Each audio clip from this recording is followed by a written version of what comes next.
If I hadn't noticed that the waiter handed me more than just the bill that night, if I hadn't looked down and seen those 3 words scrawled in shaky pen, "Get out now," I wouldn't be sitting here right now, safe, alive, telling you this story. I thought we were driving to the ocean, to find what we'd lost. But he wasn't taking me to the shore. He was taking me to the edge. My name is Courtney Brooks, and this is my story. If you've ever felt that sinking in your chest, that moment when your gut knows something's wrong before your brain catches up, listen to it. Because one day it might save your life. It saved mine. Sometimes you don't need evidence to know someone's lying. Just the silence is enough. You're standing in the kitchen, coffee warming on the stove, local radio mumbling something about traffic on I-35. And suddenly it hits you, he's not home. Again. Not by 8. And this is the 3rd time this week. And somehow, it doesn't even surprise you anymore. Eric and I had been married for 8 years. We met at a business conference in Dallas. He was a regional sales manager. I was doing interior design for a small firm. He had this smirk like he already knew your answer before you gave it. And that kind of charm that felt curated, not slimy. Like a well-placed cologne. He knew how to impress. And charm. And sell dreams. I fell fast. And stupid. We moved in together after 3 months. Married within 8. The first years felt like a fairy tale. Not because they were perfect, but because they felt unreal. Eric was supportive. Encouraging. He had this way of making the future sound like something we were building brick by brick. Together. And then 8 years passed. No kids. Not because we didn't try. 2 rounds of IVF, countless appointments. The doctors kept saying unexplained. Eventually I stopped. Eric said it was okay. That we still had us. And I believed him. Then my parents passed. Dad first, sudden a ruptured artery. Then Mom 6 months later. Quietly. And suddenly I was alone. With all their assets. Commercial properties in Austin. A lake house near Lake Travis. Investments, savings. Everything came to me. That's when things changed. On the outside, it looked like life got better. We moved into this massive house. Glass walls, custom floors, neighbors who waved over manicured fences. We got a Tesla. Took trips, Vail, Florida, Cabo. I quit work. Started a foundation to help women post-divorce. It all looked perfect. Too perfect.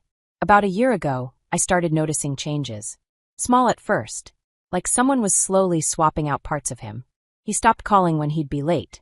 Started taking his phone into the bathroom. Then came the calendar checks. Nothing dramatic, but before he couldn't even remember my dentist appointments. Now he was double-checking every block in my week. Who was that? I'd ask after a call. Oh, just work. Boring stuff, he'd say. No details. No names. No stories. Just walls. And then there were the finances. We used to track everything together. Every other Friday budget night. Spreadsheets, goals, plans. Until one day he says, "Babe, I'll take care of this, okay? There's a ton of corporate expenses lately. It's all blending together. You don't need to stress." "You sure? I just want you to relax. Let me handle it." That was the first time I felt the pause between us stretch into something colder. Something with teeth. I told Jessica, my best friend. She's a clinical psychologist. Has heard every kind of relationship mess imaginable. We met for coffee on South Lamar. I laid it all out, even the stuff I thought made me sound paranoid. She listened. Then said, "Court, this doesn't sound like a rough patch. It sounds like someone laying the groundwork to disappear. You need to stay alert. Seriously." A week later, she called. "Courtney, I wasn't sure if I should tell you this.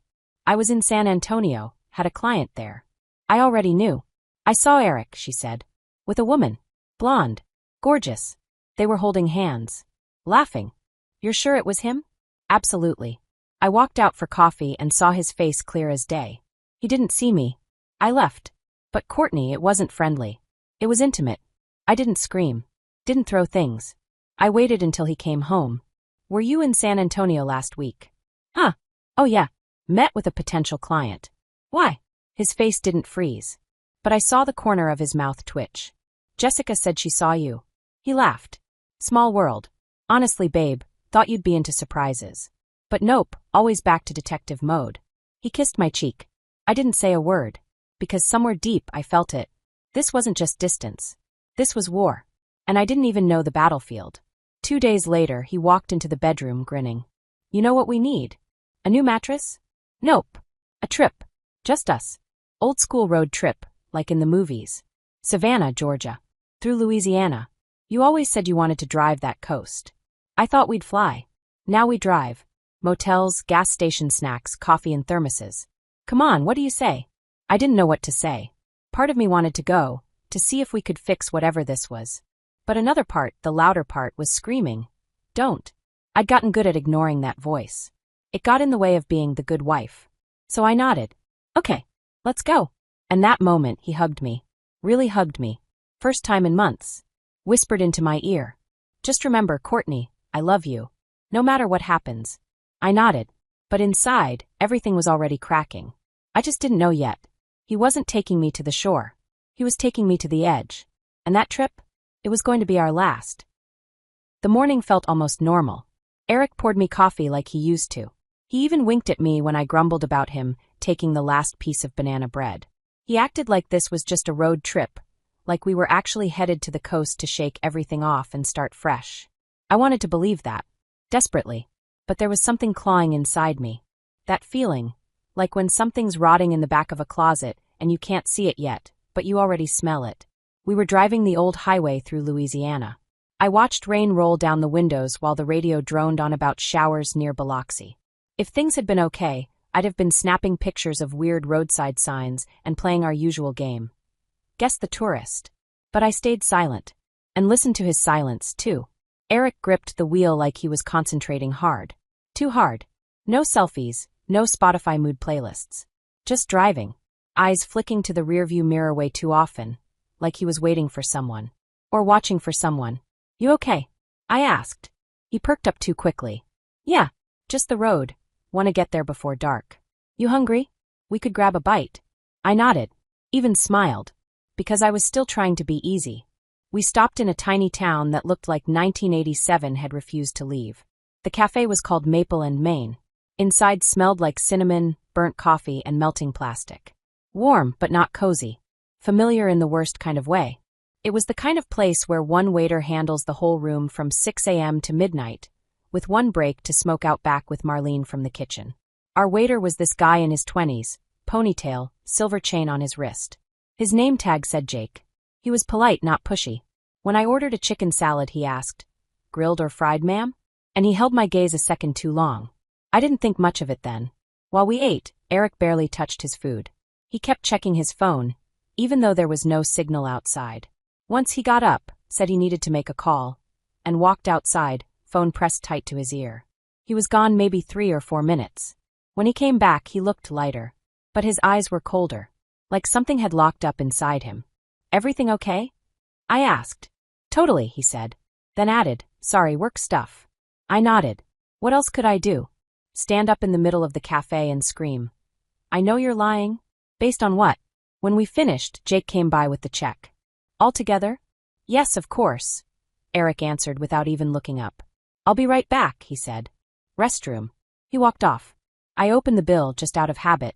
And there, tucked beneath the receipt, folded so neatly it almost disappeared, was a note. Tiny slip of paper. Neat handwriting. All caps. Get out. Now. I froze. My heart dropped straight through the floor. My skin lit up with goosebumps. It felt like someone had punched me, not in the face but straight into my gut. A joke. A mistake? Maybe it wasn't meant for me? I looked up. Jake was watching me. And then he nodded. Barely. Then tilted his head and motioned with his fingers. Outside. Left. I stood up. Walked toward the restroom. And turned. Out the back.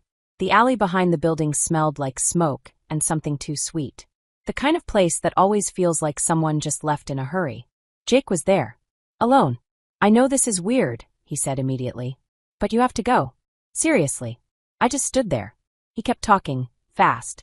A few weeks ago, your husband came here. With a woman. Blonde. Pretty. They weren't exactly low-key. He called her his wife. I overheard her ask, "What about Courtney?" And he said, Jake swallowed. "I'll handle it. The trip's the final step." My hands went cold. I wanted to say it was a mistake. That he was wrong. But I couldn't speak. Jake kept going. Later, I heard him on the phone. Said, "The doctors lined it all up. The breakdown confirms the diagnosis. Then guardianship, papers, clinic." He looked at me. It wasn't emotional. It was business. Cold. I tried to breathe. To stay upright. Why are you telling me this? I croaked. You could have just stayed out of it. Jake looked down. My mom, he said. Same thing. Her husband forged papers. Locked her up. Nobody saved her. I was just a kid. I couldn't stop it. He looked back up. I'm not letting it happen again. Then he added, I can take you to the sheriff. Nearest station's about 20 minutes out. My car's right there. And then I heard it. Eric's voice. Courtney? Where are you? We need to go. But the voice, it wasn't his. It was colder. Sharper. Commanding. He was coming toward us. Fast. And something about his face. It wasn't Eric anymore. Please, Jake whispered. This is your window. After this, it's too late. And in that moment, it all clicked.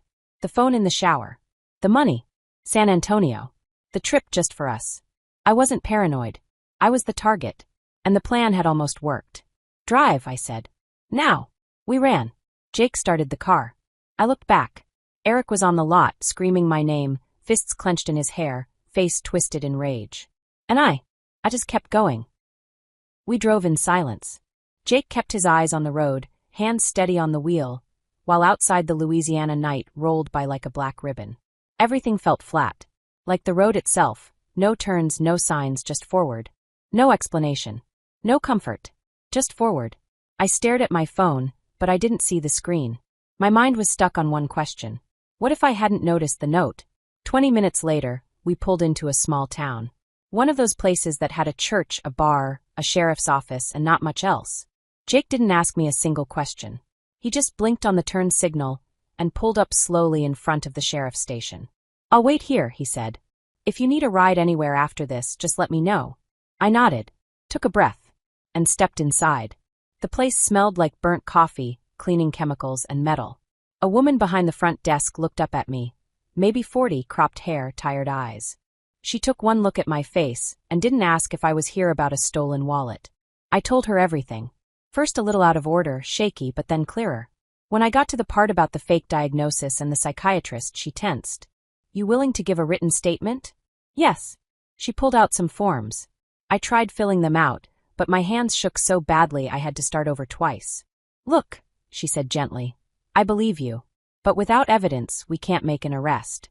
We can log the report. But your next move needs to be a lawyer. Protect yourself. Freeze everything you can. I nodded. And right then I knew. This wasn't a nightmare. It was a case. Jake drove me all the way back to Austin. 9 hours behind the wheel. He stopped only when I asked, didn't pry, didn't push. Just drove. Just showed up.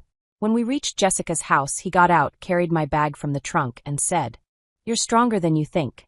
Really? But if you ever need help again, any help, I'm around. I didn't know what to say. So I just hugged him. Then he was gone. Jesus, Courtney. Jessica stood in the doorway in pajamas, her eyes red. I was going out of my mind. I texted you for 5 hours. Phone died, I whispered. And I just couldn't. She pulled me in, made me toast, wrapped me in a blanket, and didn't say much else. Then she said, I know someone. A private investigator. Old friend of the family. Solid guy. You want to talk to him? Yes, I said. God, yes. His name was John Stanford. Somewhere between 40 and, I don't fight anymore, I just know things. Ex-FBI. Now a private investigator. He didn't take notes. Didn't interrupt. Just listened. I told him everything. From the late nights to the trip to the note to what Jake told me about the other wife. He sat back, calm as stone, then said, You're not the first. And unfortunately you won't be the last. These setups? They happen more than you think. But the good news? You got out. Now we prove it was a trap. 3 days later, he came back with a file. Printouts. Photos. Records. His name isn't Eric Brooks, John said. His real name is Eric Wilson. He changed it 6 months before he met you. He's legally married. Wife's name is Rachel Wilson. 2 kids. They live in Jackson, Mississippi. My stomach dropped. So I was the side project. Either that or a sham marriage. Legally, it's fraud. And this is just the beginning. He laid out photos. Eric with Rachel and their kids, standing in front of a porch with peeling paint and hanging plants. That same smile he gave me when I had a bad day. That same face. I felt sick. Why? I whispered. Money, John said. You were the perfect mark. No kids. Family inheritance. Trusting. He played the long game. Married you, waited. and then tried to erase you through a fake psych eval and guardianship. We even found a fake power of attorney using your forged signature. Rachel knew about me? She did. And it looks like this wasn't her first rodeo. She's been in contact with a private psychiatric facility in Georgia. Tried to prearrange documents for a long-term hold. The next day, I met Margaret Turner, Jessica's attorney. Tall. Sharp. Not a hair out of place. She listened to everything. Looked through John's folder. Took off her glasses and said, "This is ugly. But you did everything right. We're coming at this from 3 sides. Civil suit to void the marriage and recover damages. Criminal case for fraud, forgery, and attempted unlawful confinement. Asset protection, freezing accounts, flagging property transactions." And we moved. Fast. That day I froze all joint and personal bank accounts. Flagged all real estate assets for legal review. Filed a restraining order. Officially reported Eric to Austin PD. So here I am, sitting in Jessica's guest room, surrounded by files, screenshots, printouts. And I know this now. I wasn't his wife. I was his target. But now, he's mine. A year passed like a blur, like I was drifting through some alternate version of reality where every new day whispered the same truth. Everything I thought was mine, love, family, trust, was a lie. But now I knew with absolute clarity. I was no longer a victim. I survived. I won. The trial dragged on for nearly 10 months. Eric sat at the defense table, refusing to meet my eyes. He tried to look remorseful, but it didn't land. His attorney spoke about misunderstandings and emotional strain, but the expressions on the jurors' faces said it all. We're not buying it. The prosecution laid it all out. Phone logs, forged documents, the psychiatrist's statement, how he was prepared to diagnose me at Eric and Rachel's request. Investigators had even uncovered encrypted messages and a large transfer of funds to that so-called doctor. The evidence was overwhelming. At one point, even Eric's attorney looked like a man simply waiting for the verdict. When the judge finally said, "Eric Wilson is found guilty," I didn't cry. I just closed my eyes and exhaled. His sentence, 7 years in federal prison, a fine to the state, and partial compensation for the emotional and financial damage, wasn't revenge. It was justice. Rachel ended up in court too. Once she realized the case wasn't falling apart, she flipped.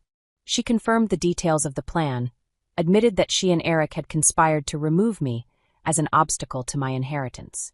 Given her lack of criminal history and the fact that she had 2 young children, the court gave her 3 years probation with 5 years supervision. The judge made it crystal clear.